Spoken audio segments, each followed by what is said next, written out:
మంథా తుఫాన్ వలన ప్రకాశం జిల్లాలో కురుస్తున్న భారీ వర్షాల కారణంగా చెరువులు కాలువలు వరద నీటిలో పొంగి ప్రవహిస్తున్నాయి.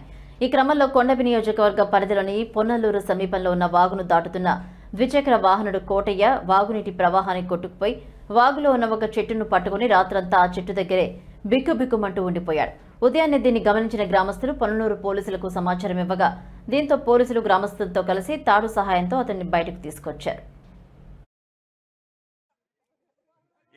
స్వామి నడువులో తెగానే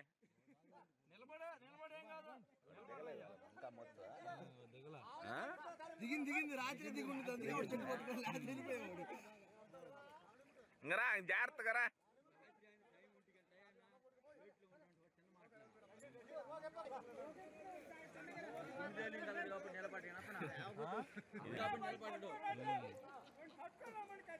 పట్టుకున్నాళ్ళు ఇబ్బంది లేదు. ఇంకేం నుంచి అవసరం లేదు, ఇంకేటికి వచ్చినాక అవసరం లేదు. స్వామి నీకు కనపడట్లేదురా అబ్బాయి, కనపడలేదురా నీకు ఇంతలా నీళ్లు ఇంతలా నుండి తాగి ఉన్నాళ్ళన్నా మనిషి తాగనోడు ఎవడన్నా పోతాడు ఇంత దాంట్లో.